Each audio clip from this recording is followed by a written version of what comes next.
अस्सलाम वालेकुम। प्रोग्राम 10 में खुश आमदीद। मैं हूँ इमरान सुल्तान। नाज़रीन, इस साल भी माह रमज़ान में हमने कोशिश की जो पाकिस्तान में हेल्थ केयर सेक्टर है उसकी परफॉर्मेंस ज़रा आपके सामने लेकर आए। बिलखुसूस जो पब्लिक प्राइवेट पार्टनरशिप के साथ जो इदारे काम कर रहे हैं, जो इंस्टीट्यूशंस काम कर रहे हैं, गो के उनका जो बेसिक दारोमदार है वो डोनेशंस के ऊपर होता है, लेकिन उनका जो काम है वो आप जिस तरीके से देखेंगे, चाहे उसमें SIUT हो, चाहे उसमें LRBT हो, चाहे उसमें NICVD हो या बैतुल सुकून हॉस्पिटल जो कल कैंसर हॉस्पिटल के ऊपर हम बात कर रहे थे, तो वहीं से फिर हमेशा हम डिस्कस करते हैं साइबर नाइफ को भी, जो कि JPMC जिना हॉस्पिटल के अंदर एक इंस्टीट्यूट है, आप कहें उसको साइबर नाइफ को। ये टेक्नोलॉजी किस तरीके से पाकिस्तान में कैंसर के पेशेंट्स जो हैं उनका इलाज कर रही है। इन जनरल अगर कहा जाए तो इस इलाज पर अगर बैरून मुल्क ये इलाज कराया जाए तो उस पर लाखों डॉलर्स के सेशंस होते हैं, लाखों डॉलर्स खर्च होते हैं। लेकिन पाकिस्तान में पैफ के थ्रू यानी पेशेंट्स एड फाउंडेशन जो है उनका ये प्रोजेक्ट है इस वक्त, और गवर्नमेंट ऑफ सिंध जो है इसमें आगे है, और यही वजह है कि गवर्नमेंट ऑफ सिंध को हेल्थ केयर सेक्टर में बड़ा एक मुमताज़ मुकाम हासिल है। और इसी मौजू पर बात करेंगे। कराची स्टूडियो में हमारे साथ मौजूद हैं प्रोफेसर डॉक्टर तारिक महमूद, तमग़ा इम्तियाज़, आप incharge radiation oncology JPMC। Doctor साहब, बहुत शुक्रिया आपके वक्त का। सबसे पहले तो जानना चाहेंगे, क्योंकि इतने अरसे से हम इसको भी कवर कर रहे हैं, मेरे ख्याल से 10-12 साल तो हो गए, तो आज आपका जो cyber knife robotic radio surgery department जो है वो कहाँ खड़ा है? अल्हम्दुलिल्लाह 2012 में हमने एक साइबर नाइफ से शुरू किया था। हाँ। और वो साइबर नाइफ ना एक मरीज़ को कोई 2.5 घंटे में करता था। हाँ। हम दिन में 4 मरीज़ कर सकते थे, ठीक है। और अब अल्हम्दुलिल्लाह इस वक्त हमारे पास दूसरा साइबर नाइफ लगा 2018 में। हाँ। तीसरा साइबर नाइफ लगा 2024 के अंदर। हाँ। और वो जो साइबर नाइफ 4 मरीज़ की कैपेसिटी थी हमारी, इस वक्त जो नया यूनिट है उसकी और दूसरा जो 2 यूनिट मिला के कोई 35 to 40 पेशेंट्स डेली हम कर सकते हैं daily. 35 to 40 patient cyber knife की कैपेसिटी। इसी के साथ साथ हमने कैंसर के अंदर एक मशीन लगाई एक्विनॉक्स, जिस पे 80 मरीजों की डेली रेडियोथेरेपी होती है। और फिर एक टोमोथेरेपी की मशीन हमने 2020 में लगाई। ये पाकिस्तान में पहली मशीन है, और वो मशीन जो है रेडियोथेरेपी जब करती है तो 360 डिग्री से करती है, जिसकी वजह से मरीज़ को जो पेशेंट उन पे ट्रीट हो रहे हैं उनमें रिकरेंस नहीं हो रही, और बहुत इफेक्टिव तरीके से कैंसर मैनेज हो रहा है। और अब इस वक्त दूसरा यूनिट हमारा टोमोथेरेपी का लग गया। तो इस वक्त मैं सेफली ये कह रहा हूँ कि हमारी तकरीबन 200 से 220 पेशेंट की कैपेसिटी है, और इंशाल्लाह हमारे बोर्ड की अप्रूवल पेंडिंग है, नेक्स्ट वीक में हो जाएगा। हमारा जो पहला साइबर नाइफ था इसमें भी एदी साहब ने $7,50,000 दिए थे। अभी फैसल एदी साहब ने हमें $4 मिलियन प्लेज किए हैं, और हम पाकिस्तान में ब्रेस्ट की रेडियोथेरेपी के ऊपर 2 नई मशीन्स लेके आ रहे हैं, जो पेशेंट एड फाउंडेशन और गवर्नमेंट ऑफ सिंध के ताउन से ऑपरेशनल रहेंगी, जिसको डोनेट फैसल एदी ने किया है। लेकिन ये मशीनें 160 मरीज़ों का ब्रेस्ट का ट्रीटमेंट किया करेंगी डेली, नंबर 1। दूसरा, ये मशीन जो टेक्नोलॉजी आ रही है इस वक्त पाकिस्तान में नहीं है, और दुनिया में भी बहुत कम जगहों के ऊपर अवेलेबल है। इस वक्त जो मरीज़ ब्रेस्ट रेडियोथेरेपी जिनकी होती है तो उनको हार्ट को काफ़ी नुकसान होता है, ख़ास तौर पे जिनको लेफ्ट ब्रेस्ट कैंसर हो। अच्छा। इस मशीन के ऊपर मरीज़ को हार्ट का कोई साइड इफ़ेक्ट नहीं होगा। तो इंशाल्लाह अगले रमज़ान में हमारी कैपेसिटी 400 मरीज़ डेली करने की होगी। और ये सारा का ट्रीटमेंट है, ये फ्री ऑफ कॉस्ट है, ये फ्री है पेशेंट्स के लिए? एब्सोल्युटली, ये फ्री है। हमारा कोई कैश काउंटर नहीं है। ये JPMC, पेशेंट एड फाउंडेशन और गवर्नमेंट ऑफ सिंध के ताउन से ये फैसिलिटी ऑपरेशनल है, और ना आइंदा भी इंशाल्लाह किसी किस्म की जो भी फैसिलिटी JPMC में क्रिएट होगी। गवर्नमेंट ऑफ सिंध के साथ हमने 25 साल का एग्रीमेंट साइन किया है। उसमें यही है कि हम जो फैसिलिटी अरेंज करेंगे ना उस पर गवर्नमेंट कोई चार्ज करेगी, ना पेशेंट एड फाउंडेशन कोई चार्ज करेगी, और हर मरीज़ irrespective of nationality, religion, ethnicity. आपके इल्म में अल्लाह का शुक्र है अभी तक दुनिया के 15 मुल्कों से और पाकिस्तान के 167 सिटी से लोग अभी तक हमारे पास इलाज करा के जा चुके हैं, और आइंदा भी हम ओपन है इंशाल्लाह और लोगों को। सर, मैं जब कभी भी जाता हूँ जिना अस्पताल तो वो पार्किंग साइड में ज़रूर जाके देखता हूँ जहाँ पे आप लोगों का सारा सेटअप है, तो कहीं ना कहीं कुछ ना कुछ काम चल ही रहा होता है, कोई ना कोई बिल्डिंग जो है वो बन ही रही होती है। और ज़रा वो बताइए कि कौन कौन से प्रोजेक्ट जो एक्सपेंशन की तरफ जब आप आ रहे हैं तो वहाँ पर क्या क्या है? देखें, जिना हॉस्पिटल जो है 60, 70, 80 की दहाई में पाकिस्तान का नहीं दुनिया के बड़े अस्पतालों में था, 1960 में जिना अस्पताल में 5 रेडियोथेरेपी की मशीनें थी, लेकिन कैपिटल जब कराची से शिफ्ट हुआ तो उसके बाद से 1 रुपये का डेवलपमेंट वर्क फेडरल गवर्नमेंट ने नहीं किया। उस पर हर पार्टी भी रही और दूसरे आर्मी की फोर्सेस भी रही, लेकिन जिना के ऊपर कोई डेवलपमेंट नहीं हुई। 2011 में जब से हम डिवॉल्व हुए हैं तो अल्लाह का शुक्र है JPMC में patients aid foundation government of Sindh के साथ मिलकर 1108 बेड बना चुकी है। ये 1100 बेड का था, 2208 बेड का हो गया। और इस वक्त हमारा एक मेडिकल टावर 12 मंजिला सरदार यासीन मलिक मेडिकल कॉम्प्लेक्स बन रहा है। ये 12 मंजिला टावर है जिसमें हर तरह की मेडिकल की फैसिलिटी होगी। इसके साथ इस वक्त JPMC के अंदर जो गवर्नमेंट एम्प्लॉयज़ हैं उनका जो वार्ड है वो बहुत पुराना है, तो एक 7 storeyed employees wing Rabia Rashid Surti के नाम से बिल्डिंग तैयार हो रही है। और इसकी जो सिविल वर्क की कॉस्ट है वो पेशेंट एड फाउंडेशन बियर कर रही है। इसका जो इक्विपमेंट है वो गवर्नमेंट ऑफ सिंध देगी। वो फैसिलिटी बिल्कुल वर्ल्ड क्लास होगी और एब्सोल्युटली फ्री होगी। इतनी बड़ी फिलैंथ्रोपी आपने दुनिया में कहीं देखी? आपने तो दुनिया घूमी है, देखी है कहीं पे? आई थिंक अगर आप देखें तो शायद पाकिस्तान और पाकिस्तान में बिलखसूस कराची और कराची के अंदर भी सबसे बड़ी ज़्यादा अगर मैं कहूँ तो जो मेमन कम्युनिटी जो है, आई थिंक जो चैरिटी ये करते हैं मुझे मेरे इल्म में नहीं है कि दुनिया में किसी और जगह पे कोई कम्युनिटी इस तरह काम कर रही है। अच्छा, इंटरनेशनल रिकग्निशन के हवाले से बात की जा रही है। RCR royal college of radiologist जो है UK, उसने भी रिकग्नाइज किया जी। रॉयल कॉलेज ऑफ रेडियोलॉजी ने मुझे ऑनरेडी फेलोशिप दी है, लेकिन वो फेलोशिप रिसीव ज़रूर मैंने की है। लेकिन ये 1895 में कॉलेज बना है और अभी 125 साल में मैं पहला पाकिस्तानी हूँ। आज तक उन्होंने 61 लोगों को ये फेलोशिप दी है। इतने सालों में मैं पहला बंदा हूँ जिसको उन्होंने रेडियोलॉजी एंड रेडिएशन ऑन्कोलॉजी में फेलोशिप दी है। लेकिन ये बेसिकली उस काम की रिकग्निशन है जो रेडियोलॉजी डिपार्टमेंट और जो रेडिएशन ऑन्कोलॉजी डिपार्टमेंट, जो पेशेंट एड फाउंडेशन, हमारे डोनर्स गवर्नमेंट ऑफ सिंध और वहाँ का जो हमारा बहुत ही डेडिकेटेड किस्म का स्टाफ है, उनकी सर्विसेज की रिकग्निशन है कि अल्हम्दुलिल्लाह ये ऑनर जो है मुझे मिला।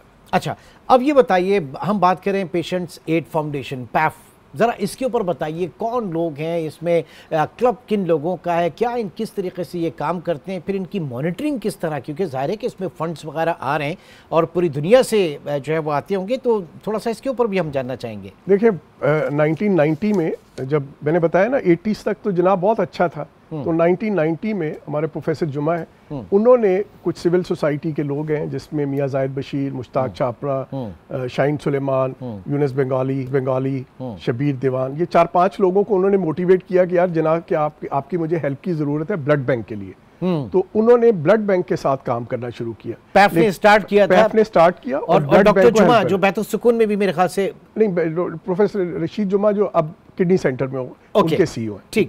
ठीक। तो उस वक्त इन्होंने 1990 से लेकर 2010 तक मेनली ये ब्लड बैंक और गायनी और लेबर रूम इस एरिया में फोकस थे। फिर 2011 में जब हमने साइबर नाइफ इंस्टॉल किया और हमारा एक बहुत बड़ा ग्रुप है, FRC उस कमेटी होते हैं, फंड रेजिंग कमेटी उसे कहते हैं, ठीक है, मेनली उसमें खवातीन का ग्रुप है, उन्होंने ज्वाइन किया, मैंने भी पेशेंट एड फाउंडेशन को ज्वाइन किया और अब अल्लाह के शुक्र है 11-12 से लेके अभी तक कोई 150 मिलियन US$ की इन्वेस्टमेंट सिविल सोसाइटी से जिना हॉस्पिटल में इन्वेस्ट हुई है। तो ये सब लोगों का एक क्रेडेंशियल से 10-20 साल की एफर्ट थी, फिर अब एक्सेलरेट हुई है और इंशाल्लाह अल्लाह ने चाहा ये इंस्टीट्यूशन जो वाहिद इंस्टीट्यूशन है दुनिया में जिसको कायदे आज़म ने अपनी ज़िंदगी में अपना नाम लगाने की इजाज़त दी, जिना हॉस्पिटल। ठीक। हमारे जो MS थे बेगम राना लियाकत के साथ कायदे आज़म के पास गए कि ये जो सेंट्रल गवर्नमेंट हॉस्पिटल है इसको हम चाहते हैं कि इसको हम आपके नाम से कर दें। तो उन्होंने कहा कर लें, जिना सेंट्रल गवर्नमेंट हॉस्पिटल कर लें, लेकिन फिर इसको पब्लिक के लिए भी ओपन कर दें, गवर्नमेंट के लिए नहीं, और फ्री रखें। तो हमारा पैफ के जो पागलपन है मेंबर्स का वो यही है कि आलम अरवा में कायदे आज़म गांधी के सामने शर्मिंदा होता होगा कि यार अगर जिद करके मेरा नाम रख लिया था तो इस इंस्टीट्यूशन की लाज भी रखनी थी।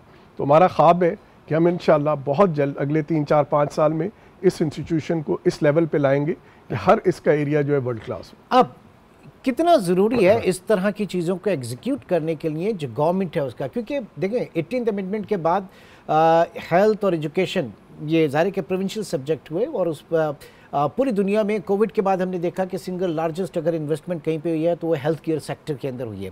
और पाकिस्तान की अगर बात करें तो पाकिस्तान में सिंध बावजूद तमाम तर चीज़ों के कि लोगों को प्रॉब्लम होगी पाकिस्तान पीपल्स पार्टी की जो है वो गवर्नेंस से और हुकूमत से, बहुत सारी चीज़ों से, लेकिन ये कम अज़ कम एक हेल्थ केयर वो सेक्टर है, इनकी परफॉर्मेंस जो शोकेस जिसे आप कहा जा सकता है, जिससे पूरा पाकिस्तान उसकी तकलीद कर सकता है, दीगर सूबे भी।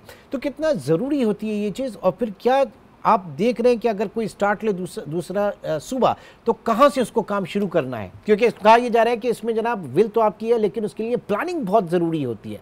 जी, तो सबसे पहले तो आपकी बात बिल्कुल ठीक है कि गवर्नमेंट ऑफ सिंध ने जो डेवलपमेंट हेल्थ के अंदर की है ये बाकी सूबों में अनफॉर्चुनेटली अभी तक नहीं हो सकी। उसकी सक्सेस की जो वजह है वो एक तो सबसे बड़ी वजह ये है कि गवर्नमेंट ऑफ सिंध बिलीव करती है पब्लिक प्राइवेट पार्टनरशिप पे, और जहाँ भी इन्होंने पब्लिक प्राइवेट पार्टनरशिप में जो काम किए हैं वो आपके सामने हर चीज़ क्लियरली एविडेंट है। आप हॉस्पिटल के अंदर भी, उसके अलावा भी इन्होंने किए हैं, कोल के प्रोजेक्ट्स किए हैं, रोड्स के किए हैं, लेकिन हेल्थ के अंदर बिलखसूस। और दूसरा हमारा एक कॉन्टीन्यूटी है यहाँ पे, हमारी हेल्थ मिनिस्टर मैडम अजरा पेचो और इस तरह चीफ मिनिस्टर साहब पहले एज अ फाइनेंस मिनिस्टर, अभी चीफ मिनिस्टर के तौर पे जो भी प्रोजेक्ट हम लेके जाते हैं अल्हम्दुलिल्लाह नेचुरली हम अपना पूरा होमवर्क करके जाते हैं, और उसको कभी भी किसी चीज़ को उन्होंने मना नहीं किया। हेल्थ का जब हम फेडरल गवर्नमेंट में थे तो जिना NICVD NICH टोटल मिला के 2100 बेड थे। अभी इस वक्त जिना NICVD NICH 4100 बेड का हो गए। 2011 में इन 3 इंस्टीट्यूशन का जो बजट आता था वो 1.9 बिलियन था। इस वक्त इन 3 इंस्टीट्यूशन का जो बजट है वो 30 अरब रुपए हो गए। 30 बिलियन। और ये मैं बता रहा हूँ कि जो अभी इस वक्त करंट है, अगले सालों में जिस तरह से ये अल्हम्दुलिल्लाह जिस तरह हम ग्रोथ कर रहे हैं, मुझे लगता है कि सब्सटेंशियली इसी स्पीड के साथ ऊपर जाता जाए। ठीक है, विद योर परमिशन एक छोटे से ब्रेक की कॉल इन। हमारे साथ इस वक्त प्रोफेसर डॉक्टर महमूद साहब मौजूद हैं। एक छोटे से ब्रेक के बाद दोबारा मिलते हैं।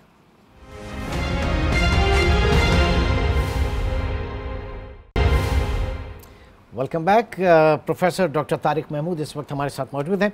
डॉक्टर साहब, एक अब ज़ाहिर है कि कैंसर का ट्रीटमेंट है उसकी अद्वियात के हवाले से, क्योंकि अभी हुआ ये कि जनाब जो नॉन एसेंशियल ड्रग्स हैं उनकी मार्केट फोर्सेस के ऊपर, और जो इंडस्ट्री है उसको गवर्नमेंट ने कह दिया कि उसकी प्राइस डिटरमाइन करें, और ये डीरेगुलेशन, और कहा जा रहा है कि बहुत उसके मस्बत असरात हुए हैं, जो दवाइयाँ हैं वो अब लोगों को मिल रही हैं और उनकी प्राइसेस भी शायद कुछ कम हुई हैं।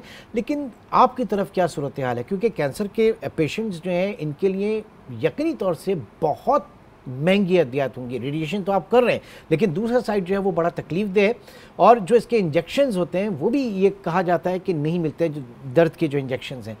ये क्या सूरत हाल है? इमरान, आपने बहुत ही वैलिड रेलेवेंट बात की है। सबसे पहले तो ये दर्द का इंजेक्शन जो है अनफॉर्चुनेटली कैंसर के टर्मिनली इल पेशेंट जो होते हैं उसके लिए ये मॉर्फिन की अवेलेबिलिटी एक बहुत बड़ा चैलेंज है। बहुत कम जगहों के ऊपर इसकी लाइसेंसिंग है। आई थिंक इसके ऊपर गवर्नमेंट को कुछ सोचना, कुछ ऐसा प्लान करना चाहिए कि एटलीस्ट टर्मिनली इल पेशेंट जो हैं उनको मॉर्फिन की अवेलेबिलिटी हो। सॉरी, ये टेक्निकल आपने जो टर्म यूज की, टर्मिनली इल जो बिल्कुल जो आखिरी स्टेज पे होते हैं ना कैंसर। कैंसर के मरीज की सबसे बड़ी तकलीफ क्या होती है? उसको दर्द होता है। उसको दर्द के लिए, उसका दर्द आम दर्द के इंजेक्शन से कंट्रोल नहीं होता। उसके लिए मॉर्फिन चाहिए होती है, जो हॉस्पाइस जो हॉस्पाइस पेशेंट्स हैं। अब उसके बाद आ जाते हैं कि हम आज JPMC का जो हमारा रेडिएशन ऑन्कोलॉजी का सेंटर है, आप पूरी दुनिया गूगल करें तो दुनिया के टॉप 10 सेंटर में जो टेक्नोलॉजी है वो JPMC में मौजूद है और फी सबिलिल्लाह और फ्री है। लेकिन एट द सेम टाइम हमारे मुल्क के अंदर जो कैंसर की दवाइयाँ हैं वो ज़्यादातर अवेलेबल नहीं है, स्मगल होके आती हैं जो टॉप एंड दवाइयाँ हैं, और वो बहुत महंगी है। तो आई थिंक इसके ऊपर गवर्नमेंट को फार्मास्यूटिकल को एंगेज करना चाहिए, इनकरेज करना चाहिए, लोकली प्रोड्यूस करें यहाँ पर। हाँ, लोकली प्रोड्यूस। देखिए इंडिया के अंदर पता नहीं 10 या बहुत ही ज़्यादा कम कॉस्ट के ऊपर मिलती हैं जो दवाइयाँ बाहर से मिलती हैं, जो US यूरोप के अंदर होती हैं। तो आई थिंक जैसे हमारी लोकल दवाइयाँ बाकी बहुत कॉस्ट इफेक्टिव हैं, बहुत इकोनॉमिकल रेट के ऊपर प्रोड्यूस होती हैं, तो गवर्नमेंट को इनकरेज करना चाहिए, एंगेज करना चाहिए फार्मास्यूटिकल को कि जो खास तौर पे कैंसर की दवाइयाँ। फिर आप लोगों का जैसे ग्रुप है, आप लोग भी तो इन चीज़ों को उनसे डिस्कस की नहीं? मैंने एक दो से डिस्कस किया तो एक फार्मास्यूटिकल वाले को मैंने कहा बहुत बड़ा नाम है, मैंने कहा यार आप ये कैंसर की दवाई बनाएं, हमारे लोगों को सस्ती मिले। उसने कहा तारिक भाई अगर मैं PC में बैठा हूँ और मुझे शेरेटन जाना हो, तो मुझे जो हमारे रेगुलेशन है वो ये कहेगा कि आप यहाँ से गाड़ी रिटर्न करें और शारा फैसल पे जाएं, स्टार गेट से घूम के वापस आएं और फिर आप शेरेटन के अंदर एंटर हो। तो कहते हैं इन हालात में मुझे बताएं कि मैं कैसे कोई चीज़ कर सकता हूँ। तो आई थिंक इस तरह के अब तो बहुत सी चीज़ें सुधरने की उम्मीद भी है, SIFC के अंदर फोकस है सारी चीज़ों का, तो इन चीज़ों को एड्रेस करने की ज़रूरत है ताकि फार्मास्यूटिकल को इनकरेज किया जाए, सस्ती दवाई कैंसर के मरीजों को मिले। देखिए कैंसर के मरीज को सर्जरी, कीमोथेरेपी, रेडिएशन कुछ तो एक चीज़ से मैनेज होते हैं, लेकिन बहुत सौ में कॉम्बिनेशन चाहिए होता है। अगर एक भी चीज़ कॉम्प्रोमाइज़ हो तो मरीज का आउटकम ठीक नहीं होता, और जाहिर है कि वो इसके ऊपर बहुत ज़्यादा ज़रूरत है काम करने। लेकिन बात सिर्फ इतनी सी है कि सर इस वक्त जो हालात चल रहे हैं उसमें हम सारी चीज़ें देख रहे हैं, इतने बड़े बड़े इदारे काम कर रहे हैं, लेकिन एक जो मिनहैसुल कौम, वो जो एक मायूसी है, एक नाउमीदी है, आप लोग जैसे लोगों को देखते हैं तो बड़ा हम जो है वो जागता है हमारे अंदर भी इंसान, लेकिन क्या है ये सब, क्यों इतनी कौम मायूस है सर? देखिए मायूसी कुफ्र है, ठीक है, कोई मुसलमान तो कभी मायूस हो ही नहीं सकता, बाकी भी लोग जो हैं किसी को मायूस नहीं होना चाहिए। वो एक शेर है, मुझे एग्जैक्टली उसके ऑथर का नाम नहीं पता, तकदीर इलाही के नविश्ते भी वही हैं, तकदीर इलाही के नविश्ते भी वही हैं, अल्लाह भी वही है, उसके फरिश्ते भी वही हैं, उतर सकते हैं तेरी इमदाद को मलाइका भी, गर ज़ाते इलाही से तेरे रिश्ते भी वही हैं। आई थिंक रमज़ान का महीना है, सबको चाहिए अल्लाह से रिश्ता कायम कर लें। जब अल्लाह से रिश्ता कायम करेंगे तो चीज़ें आसान हो जाएंगी, ये नाउमीदी ख़त्म होगी, आप पुरुमीद होंगे और उसी के साथ ग्रोथ आती है। नाउमीद आदमी कोई पॉजिटिव काम नहीं कर सकता, सवाल ही में उसके लिए उम्मीद जरूरी है, पॉजिटिव होना जरूरी, बिल्कुल पॉजिटिव होंगे तो काम करना शुरू। अच्छा, अब ये बताइए, जो आपने कहा रमज़ान का महीना, और उसमें क्योंकि हमारी भी कोशिश यही होती है कि रमज़ान के महीने में इस तरह के जितने भी इदारे हैं जो फलाही खिदमत के लिए, खल्क़ खुदा की खिदमत के लिए आगे हैं, तो हम ये चाहते हैं कि जनाब नाज़रीन, आप भी आपके जो ज़कात है, आपके डोनेशंस हैं, आपके सदक़ात हैं, आपके अतियात हैं, उनके लिए देखें कि इस तरह के कितने इदारे काम कर रहे हैं और वही बेहतरीन मसरफ़ है। तो कितना फ़र्क पड़ता है, कितनी ज़रूरत है, आपने बजट की जैसे अपने बात की, क्योंकि ये एक ऑन गोइंग सिलसिला है और उसको एक्सपेंड भी होना है, तो उसमें किस तरह की ज़रूरत है आपको? देखिए जिन्ना हॉस्पिटल जो है इसमें 2.2 मिलियन पेशेंट आता है, 22 लाख, और JPMC मैं कहता हूँ कि एक्चुअली जब मरीज़ को चाहे इंटीरियर के अंदर प्रॉब्लम हो या प्राइवेट के अंदर, उससे जब पैसे ख़त्म हो जाए तो उस वक्त हर डॉक्टर उसको कहता है रेफर टू JPMC। अब अगर JPMC उसको इनकार कर दे, मैं दाखिल नहीं करूंगा, तो वो अर्थ में कहाँ पे जाएगा? तो JPMC has a no refusal policy, 2.2 million per year, ठीक है। तो JPMC has a no refusal policy, क्योंकि अब वो जिना में अगर किसी को उसने भेज दिया तो उसके बाद उस बेचारे के पास क्या जगह रह जाती है, और ज़्यादातर वही होते हैं जो क्रिटिकल पेशेंट्स होते हैं। तो JPMC तो बॉटमलेस है, जितना भी करें हम कम होता है। तो मेरी आपके तवस्सुत से लोगों से रिक्वेस्ट होगी कि पेशेंट फाउंडेशन हमारा अदारा है और we are audited by PwC Ferguson, जो कि एक रिनोन नाम है। हमारे पास जो लोग ज़कात देते हैं उसका हम शरइया ऑडिट करते हैं, दारुल उलूम कोरंगी के मुफ्ती हैं, उसकी 100% हम कंप्लाइज करते हैं। तो आई थिंक लोगों को चाहिए कि हमारी मदद करें ताकि हम ज़्यादा से ज़्यादा लोगों की खिदमत कर सकें। डॉक्टर साहब, वो बात बीच में रह गई थी, मैं जब बात कर रहा था कि after 18th amendment health and education को तो फिलहाल ज़रा साइड में रख दें, मैं हेल्थ केयर सेक्टर में दीगर सूबे जो हैं वो किस तरीके से आगे बढ़ सकते हैं, क्योंकि हम देख रहे हैं कि और जगहों पे शायद वो हेल्थ इंश्योरेंस कार्ड वगैरह के हवाले से तो बड़ी एक्टिविटी है, लेकिन ये चीज़ें वहाँ पे देखने में नहीं आ रही। तो क्या करना चाहिए उन्हें? देखिए, हेल्थ इंश्योरेंस कार्ड पे मेरी एक रिजर्वेशन ये होती है कि आपके पास 100 रुपये थे जो आपने हेल्थ पे खर्च करने थे,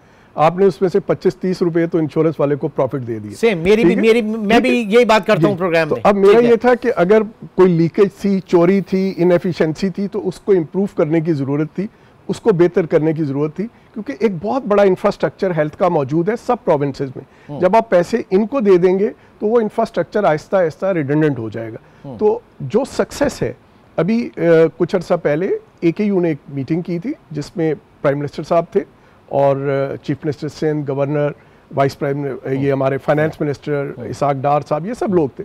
तो उधर भी मैंने ये बात की थी, मैंने कहा देखें पाकिस्तान के अंदर जो हेल्थ का बजट है और जितनी बड़ी हमारी पॉपुलेशन है, ये किसी सूरत के अंदर भी हम अपने गवर्नमेंट फंडिंग से नहीं मैनेज कर सकेंगे। छोटी सी मिसाल ये है कि UK 70 मिलियन की आबादी है, 200 बिलियन पाउंड का साल का बजट है। हमारे 1500 अरब सारे प्रोविंस का मिलाएं तो 220 मिलियन के लिए 5 अरब डॉलर कुछ भी नहीं। तो हम, लेकिन एट द सेम टाइम हम आज जना आपके साथ है, ऐसे यूटी ऐसी बहुत सी एग्जांपल्स आपके पास मौजूद हैं जो वर्ल्ड क्लास फैसिलिटी है और फ्री है। तो उनके पीछे है क्या? Public private partnership. तो आई थिंक मॉडल वही है, पब्लिक प्राइवेट पार्टनरशिप का। Absolutely. और जो एक्सपर्टीज हैं, जो प्रोफेशनल्स की एक्सपर्टीज हैं, वो भी वहां पर जा सकती हैं। जैसे आजकल ये बात की जा रही है कि जनाब केपीके में, बलूचिस्तान में सीडीसी काउंटर टेररिज्म डिपार्टमेंट जो है वो बनाने की बात हो रही है। जब आप उसके ऊपर काम कर सकते हैं, सोच आ सकती है, तो फिर ये मेडिकल फैसिलिटीज के हवाले से क्यों नहीं सोचा जा सकता? एब्सोल्युटली। तो पब्लिक प्राइवेट पार्टनरशिप में क्या है कि आप मुझे, अगर मुझे किसी जगह के ऊपर आप ये इजाज़त देते हैं कि मैं इस अस्पताल को असिस्ट करूं, और मुझे ये पता हो कि मैं जो ज़कात डोनेशन अपनी दे रहा हूं वो डायरेक्टली अपने हाथ से मरीज़ या उसके ज़रूरतमंद को दे रहा हूं, तो उससे ये एक लोगों का कॉन्फिडेंस आता है। और ये बाकी प्रोविंसेस को चाहिए कि गवर्नमेंट ऑफ सिंध के साथ आके यहाँ के सेक्शन देखें, सेंटर्स देखें और उस मॉडल को फॉलो करें। आई एम श्योर कि बाकी प्रोविंसेस के अंदर भी बहुत इससे बेहतरी आएगी। और इसमें यकीनन जो गवर्नमेंट ऑफ सिंध है, बिलखुसूस ये जितने भी इदारे हैं, ये रेगुलरली ज़रा विजिट्स वगैरह करवाएं, लोगों के विजिट्स करवाएं, एकेडमिया की करवाएं, यूनिवर्सिटीज़ वगैरह, ताकि पता चले कि वहाँ पे काम हो क्या रहा है। तो हम तो सिर्फ एक हमारी कोशिश होती है कि रमज़ानों में हम ज़रूर इसको करें। न सिर्फ रमज़ान, वैसे भी आप लोगों से मुलाकात होती रहती है और हम चाहते हैं कि जब भी कोई इस तरह की चीज़ हो तो आप भी आकर मीडिया पे उसको बताइए सारी चीज़ें। थैंक यू, बहुत शुक्रिया डॉक्टर साहब, थैंक यू वेरी मच। नाज़रीन, हमारी जो प्रोग्राम्स की है जिसमें हम पाकिस्तान में वो इदारे जो कि खल्क़ खुदा की खिदमत के लिए और बिलखुसूस हेल्थ केयर सेक्टर, क्योंकि हम एजुकेशन के ऊपर भी बात करेंगे, हम इन जनरल उसके ऊपर भी बात करेंगे, लेकिन पहले ज़रा फोकस्ड है हेल्थ केयर सेक्टर का, क्योंकि इसमें बड़ी इन्वेस्टमेंट की ज़रूरत है ताकि लोगों को, आवाम को सस्ता जो है वो इलाज मैसर हो। तो आज के प्रोग्राम में एक और सेगमेंट भी हमारा रहता है और वो सेगमेंट हमारा होगा पॉलिसी, ये जो प्राइसेस की डीरेगुलेशन है वहाँ पर क्या हुआ है, ये हम जानेंगे एक छोटे से ब्रेक के बाद।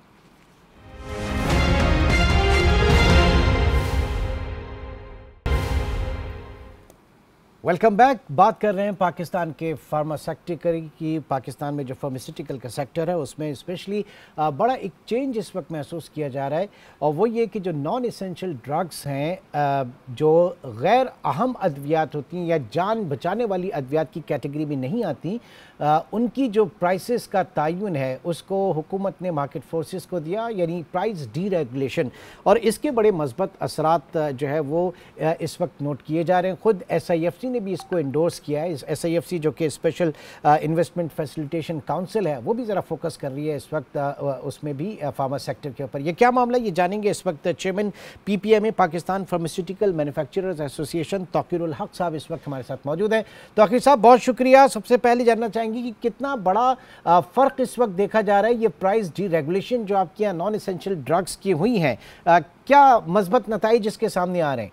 ये डीरेगुलेशन जो है गवर्नमेंट ने, और it was driven by SIFC as well, तो ये 2024 फरवरी में डीरेगुलेशन हुई है और ये बिल्कुल in line with international practice हुई है, क्योंकि दुनिया भर में जो, जैसे हमारे नेबरिंग कंट्री में भी जो एसेंशियल ड्रग्स हैं उसको ज़रूर कंट्रोल करती है government, but non essential drugs जो हैं उनको गवर्नमेंट कंट्रोल नहीं करती। तो इसका सबसे बड़ा फ़ायदा ये हुआ है कि चूँकि 3 साल में जिस तरीके से डिवैल्यूएशन हुई और जो इन्फ्लेशन हो रही थी, तो मेडिसिन की शॉर्टेज आप भी नोट कर रहे थे कि हर वक्त ये शोर था पिछले 2 साल से कि जान बचाने वाली अद्वियात और भी जो ज़रूरी अद्वियात हैं वो मार्केट से शॉर्ट हो रही थी। उसकी वजह ये थी कि इस डिवैल्यूएशन से और इन्फ्लेशन से जो पैदावारी लागत है अप्रूव प्राइस से गवर्नमेंट से उससे ज़्यादा आ रही थी, तो मेडिसिन मिल नहीं रही थी, बनाना बंद कर दिया था। तो ये बहुत ही अहसन इक़दाम है। इसकी वजह से जो सबसे बड़ा फ़ायदा ये हुआ है कि इंडस्ट्री को सर्वाइवल हो गया है। इस इशू की वजह से मल्टीनेशनल कंपनीज ऑलमोस्ट बहुत सारी जा चुकी थी और दूसरी सोच रही थी कि वो भी छोड़ जाएं, और इसके साथ साथ बहुत सारी मेडिसिन जो है मार्केट से शॉर्ट थी। तो जैसे ये डीरेगुलेशन हुई है तो इसका सबसे बड़ा जो बेनिफिट हुआ है वो हुआ है कि आपकी एक्सेस ऑफ मेडिसिन जो है वो इंश्योर हो गई है। वो अद्वियात जो मार्केट में मिल नहीं रही थी, तो इस फैसले के बाद मैन्युफैक्चरर्स ने उसको दोबारा बनाया, और जो जब नहीं मिल रही थी तो market was affected by counterfeit और स्मगल्ड मेडिसिन, जिसका कोई वाली वारिस नहीं था और उसकी प्राइसेस जो थी वो कहीं से कहीं थी। तो सबसे पहले तो हुआ है कि आवाम के लिए ये मेडिसिन जो है ना अवेलेबल। अब इसमें काउंटर आर्गुमेंट जो है वो एक और एसोसिएशन है वो कहती है कि जनाब 15 गुना जो है वो कीमतें बढ़ गई हैं, लेकिन पीपीएमए के प्लेटफॉर्म से इसको मुस्तरद भी किया गया। मैं ये जानना चाह रहा हूँ टोटल कितनी अद्वियात हैं, उसमें एसेंशियल किस्में कितनी आती हैं और नॉन एसेंशियल कितनी आती हैं, ज़रा ये भी बताइएगा दोनों चीज़ों में सर। देखें, जो एक WHO की लिस्ट के हिसाब से 462 के करीब मेडिसिन हैं जो कि एसेंशियल ड्रग्स में आती हैं, जो उसकी prices as per existing pricing policy federal government control कर रही है। बाकी जो प्रोडक्ट्स नॉन एसेंशियल हैं। अच्छा, ये बिल्कुल गलत है कि 15 टाइम्स है। देखें, अकॉर्डिंग टू IQVIA जो कि रिलायबल सोर्स है इंटरनेशनल के हिसाब से, आफ्टर डीरेगुलेशन जो ग्रोथ आई है वो 21.7% आई है। और उसमें से अगर आप यूनिट ग्रोथ जो कि जिसको ऑर्गेनिक ग्रोथ कहते हैं, और बहुत सी नई अद्वियात 12 महीने में आई हैं या जो शॉर्ट हुई थी हार्डशिप केसेस में उनकी अवेलेबिलिटी हुई है, तो उसको अगर उसका निकाल लें तो 15.6% के करीब जो है वो ग्रोथ आई है। तो considering the continuous devaluation and जो इन्फ्लेशन है ओवर द लास्ट 2-3 ईयर्स, तो ये तो बड़ी मुनासिब जो है वो ग्रोथ है। और आप इसका जो फ़ायदा आप ये देखेंगे कि जैसे ये डीरेगुलेशन हुई है, और देखें SIFC ने ये जो स्ट्रीमलाइन कर रही है रेगुलेशंस को, जो हेल्प कर रही है streamline towards streamline sir SIFC की क्या इसमें मतलब कंट्रीब्यूशन, उसका क्या पार्ट है, उसका क्या इंटरेस्ट है, ज़रा ये भी हमें बता दें। ये SIFC का इंटरेस्ट जो है वो ये है कि मुल्क में इन्वेस्टमेंट आनी चाहिए, मुल्क की एक्सपोर्ट बढ़नी चाहिए, ठीक है। और कोई भी इदारा उस वक्त तक ये नहीं कर सकता जब तक कि उसके ये मसले रिजॉल्व ना हो, रेगुलेशन स्ट्रीमलाइन ना हो, और इसकी जो है वो कॉस्ट जो जो बिजनेस एनवायरनमेंट है वो फ्रेंडली ना हो और प्रैक्टिकल ना हो। तो SIFC का काम ये है कि वो ड्राइव करती है कि तमाम इदारों को, तमाम बिजनेस हब्स को मुनासिब फील्ड दी जाए काम करने की, जिसकी वजह से इन्वेस्टमेंट भी आए और एक्सपोर्ट भी बढ़े। तो इसी का मैं आपको जवाब दूंगा कि ये जैसे ये डीरेगुलेशन हुई है उसके बाद पिछले 6 महीने में जुलाई 2024 से दिसंबर 31 तक पाकिस्तान फार्मास्यूटिकल की जो एक्सपोर्ट है वो 52% से इंक्रीज हुई है, जो कि आज तक कभी नहीं हुआ। और ये इसलिए हुई है कि इंडस्ट्री को जो है वो एक माहौल मिला और उसको कॉन्फिडेंस मिला। और ये in dollar term sir quantum कितना बनता है, वॉल्यूम कितना बनता है इन डॉलर टर्म? देखिए, डॉलर टर्म में देखें, जैसे लास्ट ईयर पूरे साल में हमारी एक्सपोर्ट थी $341 मिलियन, अब सिर्फ 6 महीने में ही $250 मिलियन के करीब हो गई है। यानी इसका मतलब ये जो कि 52% इंक्रीज है वर्सेस सेम लास्ट ईयर से कंपेयर करने में 6 महीने में। तो पोटेंशियल कितना देखा जा रहा है? देखें, इसका सबसे पहला ये होगा कि 12 महीने की हम देख रहे हैं, फोर्सी कर रहे हैं कि $500 मिलियन की एक्सपोर्ट हम कर लेंगे। और अगर इसी तरह हम इंशाल्लाह 2 से 3 साल में इसको 2 से 3 बिलियन की जो है वो एक्सपोर्ट बढ़ा सकते हैं। और देखें, इसका जो सबसे बड़ा बेनिफिट ये हुआ ना कि बहुत सारी जान बचाने वाली अद्वियात जो मिल ही नहीं रही थी वो उनकी अवेलेबिलिटी हुई है। अच्छा, फिर ये होगा कि इस डीरेगुलेशन से इन्वेस्टमेंट R&D की तरफ जाएगी, नए ट्रीटमेंट ऑप्शन, नए मॉलिक्यूल्स अब कंपनीज जल्दी लेके आएंगी, क्योंकि डीरेगुलेशन की वजह से speed of getting registration and making the medicine available, जो इसकी जो स्पीड है वो बढ़ गई है। क्योंकि पहले ये होता था कि हमारे नेबरिंग कंट्रीज नए मॉलिक्यूल्स पहले ले आते थे, हम जो हैं वो 2-2, 3-3 साल इसी में रहते थे कि कैबिनेट से अप्रूव होगी प्राइस, तो वो उसकी वजह से अब हम भी प्लेइंग फील्ड हमारे लिए भी बहुत कंड्यूसिव हो गई है कि हम भी अपने जो ब्रांड्स हैं वो जल्दी एक्सपोर्ट करेंगे। और दूसरा फ़ायदा आवाम को ये होगा कि नए ट्रीटमेंट ऑप्शन जल्दी अवेलेबल होंगे। अच्छा, डीरेगुलेशन का एक सबसे बड़ा बेनिफिट ये है कि अब ये अब इसकी वजह से ना वायबल प्राइसिंग आ गई है, यानी वो मेडिसिन जो अवेलेबल नहीं थी उनकी प्राइस एडजस्ट हो गई है। और ये वन टाइम बेसिस पे अब ये सब चीज़ें हो गई हैं। अब क्या होगा कि अब मार्केट फोर्सेस जो है ना वो अपना वो दे विल प्ले, और कंपटीशन और मार्केट फोर्सेस ड्राइव करेंगी। तो इस वजह से ये नहीं होगा कि क्योंकि कंपटीशन है, मार्केट फोर्सेस अपने आप को ड्राइव करेंगी, तो ये नहीं होगा कि बेतहाशा प्राइस इंक्रीज हो। But sir above all in तमाम प्रोग्रेस और सारे जो आपके अंदाजे हैं उनके लिए इंतहाई ज़रूरी है कि आपकी इकॉनमी जो है वो स्टेबल रहे, आपका डॉलर रुपये पैरिटी जो है वो स्टेबल रहे, साथ साथ आपके मैक्रो इकोनॉमिक इंडिकेटर्स जो हैं वो बेहतर हों। इंटरेस्ट रेट इसी तरीके से नीचे रहे और साथ ही साथ इन्फ्लेशन जो है वो भी नीचे रहे, तो जो मुल्क की हकीकी जो इकोनॉमिक ग्रोथ है उसी से ये सारी चीज़ें लिंक्ड हैं। एग्जैक्टली आप बिल्कुल सही कह रहे हैं। देखिए जो इंडिकेटर्स आ रहे हैं इकोनॉमी के वो भी बड़े फेवरेबल हो रहे हैं। आप इंटरेस्ट रेट देखें 22 से 12% पे आ गया है, डॉलर जो है स्टिल स्टेबल है। और फिर जिस तरीके से गवर्नमेंट और SAFC ये जो सपोर्ट कर रही है नॉट ओनली फॉर फार्मास्यूटिकल सभी सेक्टर्स को, तो आई एम श्योर कि अच्छे दिन नज़र आ रहे हैं और फार्मास्यूटिकल इंडस्ट्री भी इस डीरेगुलेशन के बाद जो है वो इंशाल्लाह एक्सपैंड करेगी और भी बढ़ेगी और मेडिसिन की अवेलेबिलिटी भी इंश्योर होगी। जी ऑल द बेस्ट सर, बहुत बहुत शुक्रिया, थैंक यू वेरी मच आपके का। नाजरीन बात सिर्फ इतनी है कि पाकिस्तान में जो पोटेंशियल है और जो इस वक्त हमारी डोमेस्टिक इकॉनमी जिस तरीके से पनप रही है ये जो कंड्यूसिव माहौल है, जो हमारे इकोनॉमिक इंडिकेटर्स हैं वो बेहतर रहें तो हर चीज़ हर शोबा जो है वो तरक्की करेगा। आज के प्रोग्राम से इतना ही, इंशाअल्लाह आपसे फिर मुलाकात होगी। अपना बहुत ख्याल रखिएगा। अल्लाह हाफ़िज़।